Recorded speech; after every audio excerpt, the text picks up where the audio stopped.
చెప్పండి అన్న, ఎందుకు ఇక్కడ ఇవన్నీ కూల్చేస్తున్నారు?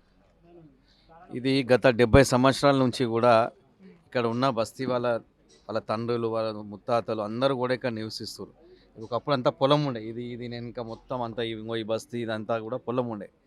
కానీ ఇప్పుడు ఏమంటారు అంటే వీళ్ళు ఒక 15-20 ఏండ్ల కింద ఇక్కడ రోడ్ ఉండే, రోడ్ ఇదంతా అక్కడ లోపల ఉన్న అపార్ట్మెంట్లకు వాళ్ళందరికీ ఇక్కడ రోడ్ ఉంది కాబట్టి ఈ రోడ్ మీదనే వీళ్ళంతా గుడిసెలు వేసుకోరు. ఇదేమైనా గుడిసెలు కనిపిస్తున్నాయి, అన్ని ఇల్లులు ఇవన్నీ అప్పటి నుంచి ఉన్న ఇల్లులే, ఇవేం కొత్తగా గుడిసెలు వేసుకుంది కాదు. వీళ్ళు ఏదో అధికారులు కొంతమంది అప్పట్లో అధికారులు అంతా కుమ్మక్కయ్యి దీన్ని రోడ్ అని చూపించి కోర్టులో దీన్ని వేసి వాళ్ళు 30-25 ఏళ్ళ నుంచి కోర్టులో కేసు నడుస్తుంది. ఈ బస్తీ వాళ్ళకి సంబంధించిన కోర్టు అడ్వకేట్ కూడా ఉండే. అతను కొన్ని కారణాల వల్ల అతను వీళ్ళకి అందుబాటులో లేకుండే అతను సడన్గా చనిపోయాడు. ఆయన వీళ్ళకు కోర్టులో ఆ అపార్ట్మెంట్ వాళ్ళు ఫేవర్గా ఆర్డర్ తెచ్చుకొని వీళ్ళకి నోటీస్ వచ్చేదాకా కూడా అసలు ఈ కోర్టులో ఈ కేసుకి ఇంతవరకు వచ్చింది అనేది కూడా వీళ్ళకి ఎవరికి కూడా నాలెడ్జ్ లేదు. వీళ్ళకి వచ్చిన వెంటనే వీళ్ళు మళ్ళీ ఎంఆర్ఓకి పోయి మేడం మేము ఇన్నేళ్ల సంది ఉంటున్నామని పాత డాక్యుమెంట్లు దీంట్లో ఒక 4-5 ఇల్లు రిజిస్ట్రేషన్ కూడా ఉన్నాయి. మళ్ళీ ఇవన్నీ ఈ రిజిస్ట్రేషన్లో ఉన్న ప్రైవేట్ ల్యాండ్ కింద వస్తుంది, మీరు గవర్నమెంట్ ల్యాండ్ ఎందుకని అంటారంటే కూడా ఆ ఎంఆర్ఓ కానీ కలెక్టర్ కానీ ఎవ్వరు కూడా సహకరించలే. బస్తీ ప్రజలందరూ రోడ్ మీద తీసుకొచ్చారు. వీళ్ళు బస్తీ వాళ్ళు అయినా కూడా మళ్ళీ కోర్టులో అడ్వకేట్ని పెట్టి హైకోర్టులో కేసు వేసి నడిపిస్తారు. ఈ కేసు కూడా ఎల్లుండి 6వ తారీఖున లిస్టింగ్ ఉన్నది. అది ఉన్నా కూడా ఆమె ఎంఆర్ఓ లేదు నాకు ఇది కంటెంప్ట్ ఆఫ్ ది కోర్ట్ అయింది, నేను ఇవన్నీ చేయలేను, ఎట్టి పరిస్థితుల్లో మీరు ఇల్లులు గులగొట్టాలని చెప్పి శనివారం నాడు సమయం కూడా ఇవ్వలే వీళ్ళకు. శనివారం నాడు నోటీస్ ఇచ్చి ఇవాళ వచ్చి పొద్దుగాల మేము స్థానిక కార్పొరేటర్ మేము పొద్దుగాల వచ్చి ధనాదన స్టార్ట్ చేయడం 500 మంది పోలీస్ ఫోర్స్తోని ఇవాళ ఎంఆర్ఓ వాళ్ళ టీం అందరు వచ్చి ఇక్కడ బస్తీ ప్రజలందరినీ కూడా అరెస్ట్ చేసి మమ్మల్ని కూడా అందరిని అరెస్ట్ చేసి చాలామంది కొంతమందికి దెబ్బలు తాకినాయి, కొట్టిర్రు. అయినా వీళ్ళందరిని అట్లా చేసుకుంటా అరెస్ట్ చేసి అందరి ఇల్లులు అందరి సామాన్ అంతా బయట పెట్టేసి కొంతమంది సామాన్ పెట్టి కూడా అట్లనే మొత్తం ఇల్లు అని కొలగొట్టి. మేము ఒకటే డిమాండ్ చేస్తున్నాం ఈ ప్రభుత్వాన్ని, మీరు మొన్నటిదాకానేమో టీఆర్ఎస్ ప్రభుత్వం అట్లా చేసింది ఇట్లా చేసింది అని చెప్పి ఇలా కాంగ్రెస్ ప్రభుత్వం అధికారంలోకి వచ్చింది. మరి అధికారంలోకి వచ్చి 100 రోజులు కూడా దగ్గరకు వస్తున్నాయి. మళ్ళీ ఇలా ఏంది ఈ 23 మంది ఇల్లులు ఎక్కడ పోవాలి? వీళ్ళందరూ ఇప్పుడు రోడ్ల మీద వచ్చారు. నేను ప్రభుత్వాన్ని డిమాండ్ చేస్తున్నా, వీళ్ళని ఎట్టి పరిస్థితుల్లో వీళ్ళకు ఇంకా ఏదైనా ఆల్టర్నేట్ చేసి వీళ్ళకు సహకారం అందే వరకు కూడా వీళ్ళు వీడికి కదిలేదు. ఈ సామాన్ పెట్టుకొని ఇట్లనే ఉంటారు. వీళ్ళకి మాత్రం న్యాయం చేసే వరకు కూడా ఈ పోరాటాన్ని మేము ఆపం. ఎట్టి పరిస్థితుల్లో వీళ్ళకి న్యాయం జరగాలి. ఎంతమంది ఉన్నారన్న బస్తీలో? మొత్తం 23 మంది ఇల్లులు, సుమారు ఒక 100 నుంచి 120 మంది ఫ్యామిలీస్ మొత్తం అందరు ఉంటారు ఇక్కడ, జనాలందరూ కుటుంబాలు ఉంటారు మొత్తం అందరు కూడా 23 ఫ్యామిలీస్ ఇక్కడ ఉండేది. అంటే 70 సంవత్సరాల నుంచి ఇక్కడే ఉంటున్నారు. 70 ఇయర్స్కనే ఉంటారు. వాళ్ళ తాతలు ముత్తాతల నుంచి కూడా అందరు ఈయనే ఉంటారు. దీనికంటే ముందు పక్కన ఉన్నాయని కూడా వాళ్ళు ఇప్పుడు ఇంకోటి అంటారు, వాళ్ళు ఇలా రోడ్ వైండింగ్ చేస్తారు. రోడ్ వైండింగ్ మీకు ఇక్కడ కనిపిస్తుంది, ఆడ మస్జిద్ ఉంది, దాని ఇట్లా మీరే చూడండి, ఆడ ఇక్కడ కనిపించే ఎట్లా చేయడానికి వస్తుంది వైండింగ్? ఆడ మస్జిద్, మళ్ళీ మస్జిద్ని కూడా తీస్తారా? తీయాలి కదా. మళ్ళీ వైండింగ్ అన్నప్పుడు అందరికీ సమాన న్యాయం ఉండాలి కదా. అంటే బస్తీ ప్రజలకు ఒకటి, మస్జిద్కి ఒకట. ఎట్టి పరిస్థితుల్లో కూడా మీరు అంటారు కదా, సరే చేయండి, మరి ఇప్పుడు గులగొట్టిగా చేయండి, అది కూడా కొట్టుకొని తీసుకొని రావాలి. లేదంటే మాత్రం పెద్ద ఎత్తున ఉద్బద్ధం చేస్తాం మేము. దీనైతే ఆపేది లేదు. ఈరోజు స్వామి వివేకానంద నగర్ బస్తీలో మరి ఇల్లులు కూలగొట్టడం జరిగింది. ఎన్నో రోజుల నుండి మేము కాపాడుకుంటూ వస్తున్నాము.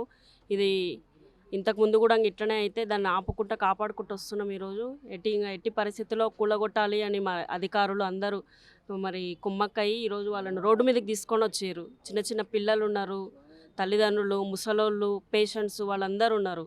మరి వీళ్ళకు నోటీసులు ఇచ్చేటప్పుడు అధికారులు చెప్పింది ఏంటి అంటే, మేము ఖచ్చితంగా మీకు ఇంకొక ఆల్టర్నేట్ అనేది చూస్తాము, మిమ్మల్ని అక్కడికి సేఫ్గా మిమ్మల్ని అక్కడికి పంపించిన తర్వాతనే మీ ఇల్లులు కూలగొడతాము, అప్పటి వరకు మీ ఇల్లులను మేము కూలగొట్టము అని చెప్పి ఈరోజు చూస్తే ఇక్కడ వీళ్ళు ఆల్టర్నేట్ కాదు కదా, వాళ్ళ సామాన్లను కూడా వాళ్ళని ముట్టుకొని ఇవ్వకుండా మరి వాళ్ళు ఏదో నేరం చేసినట్టు మరి వాళ్ళందరినీ ఇక్కడ బస్తీలో ఉన్న ప్రజలను కొట్టడము, చేయడము, దెబ్బలు తాకడము, వాళ్ళని తీసుకెళ్ళి పోలీస్ స్టేషన్లో పెట్టేసి ఇక్కడ అంతా అయిపోయాక మేము కూడా పోలీస్ స్టేషన్కి వెళ్ళడం జరిగింది. ఇక్కడ అంతా అయిపోయాక ఇంకా మమ్మల్ని పంపించడం జరిగింది.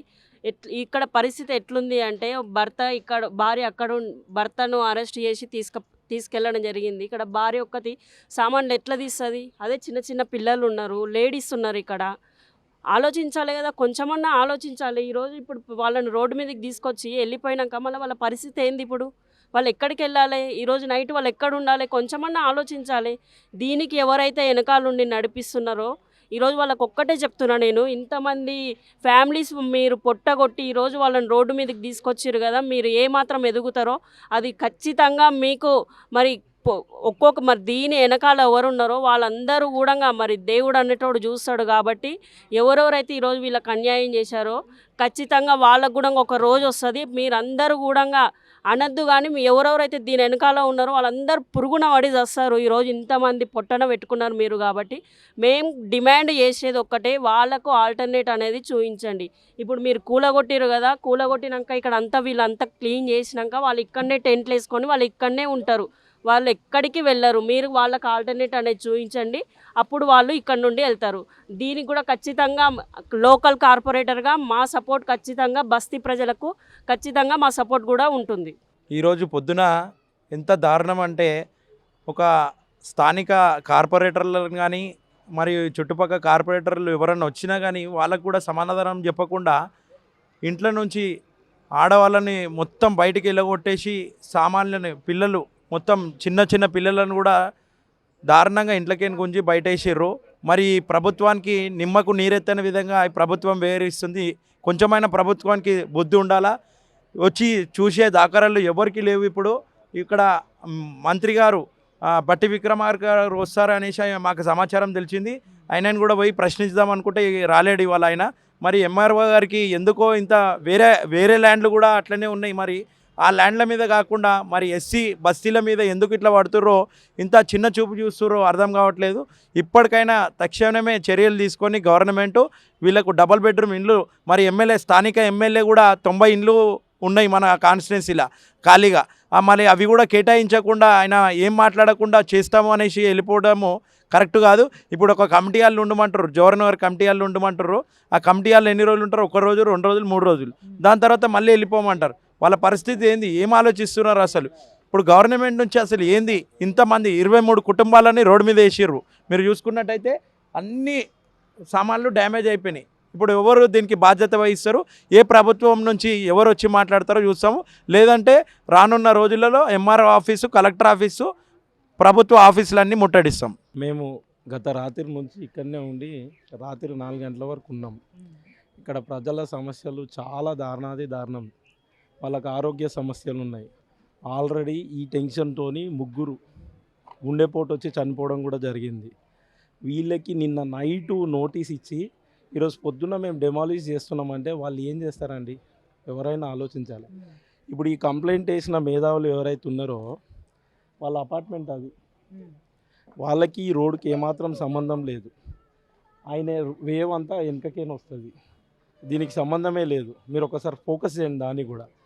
అయితే ఆ అపార్ట్మెంట్ అయినా దీని మీద, ఆ కనిపించే అపార్ట్మెంట్ అయినా దీని మీద కంప్లైంట్ ఇవ్వడం జరిగింది.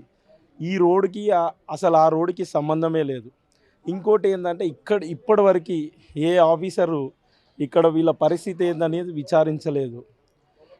20 కుటుంబాలని రోడ్డు మీద పడేసారు. వీళ్ళు ట్యాక్స్ పే చేస్తున్నారు, కరెంట్ బిల్ పే చేస్తున్నారు, వాటర్ బిల్ పే చేస్తున్నారు. మూడు జనరేషన్ల వాళ్ళు. ఆల్రెడీ ఒక జనరేషన్ చనిపోయి ఉన్నారు. ఆల్రెడీ ఒక జనరేషన్ 50-60 ఏళ్ళ నుంచి ఇక్కడనే ఉన్నారు. 3వ జనరేషను పిల్లలు కూడా ఇక్కడ ఉన్నారు, అంటే యంగ్స్టార్స్ కూడా ఇక్కడ ఉన్నారు. వీళ్ళకి సడన్గా తీసుకొచ్చి డెమాలిష్ చేసింది. అసలు ఆమె ఇంటెన్షన్ ఏందో మేడంది మాకు అర్థమవుతలేదు. అసలు ఆమె ఏమని పనిచేసిందో వీళ్ళ మీద. వీళ్ళకి ఆల్టర్నేట్ ఇల్లు లేదు, ఏం లేదు. మీకు కనిపిస్తుంది ఇక్కడ పరిస్థితి. స్వామి వివేకానంద నగర్లో మేమందరం నివాసం ఉంటున్నాము. ఇప్పటివరకు ఎటువంటి ప్రాబ్లం రాలేదు. ఈ మధ్యనే ముఠా గోపాల్ గారు ఎమ్మెల్యే అయినాక మా మీద ప్రత్యేకంగా వాళ్ళ నిఘా పడిపోయింది. ఇక్కడ వాళ్ళ ఆస్తులను కాపాడుకోవడానికి ప్రత్యేకంగా కావాల్సి ఆయన ఎంఆర్ఓతో అత్యుత్సాహంగా కోర్టులో హియరింగ్ ఉన్నా ఆపకుండా ముందుగానే వాళ్ళు వచ్చి డిమాలిష్ చేయడం జరిగింది.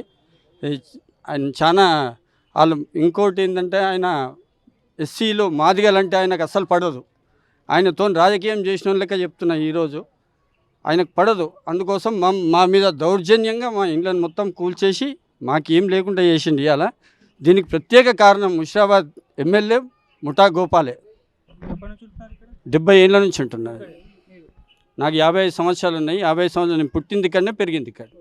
ఇదంతా రాజంతం జరుగుతుంది, మీకేం తెలియదా? ఈరోజు పొద్దున వచ్చే వరకు తెలియదు మాకు. సో శనివారం నోటీసులు ఇచ్చారు అంటున్నారు కదా, మరి అప్పుడు ఏమన్నా ప్రయత్నం చేస్తారా వెళ్ళిపోవాలి అక్కడ? ఎమ్మెల్యే గారి దగ్గరికి పోయినాము. మాకు ఇక్కడ లాస్ట్ ఎలక్షన్స్లో మేము ఆయన పని చేయలేదన్న కారణం ఒకటి పెద్దగా బలంగా పెట్టుకొని మా మీద దౌర్జన్యంగా ఈ పని చేయించాడు ఈరోజు. సో ఇప్పుడు మరి మీ డిమాండ్ ఏంటి? మాకు పునరావాసం చూపించాలి కదా, కావాలని తీసేస్తే కాదు కదా, అది పద్ధతి కాదు కదా. ప్రతి ఒక్కరు మోటార్లమే, మా ఓటుతో గెలిచిండు ఆయన కూడా, ఆయన్నే ఆలోచించాలి.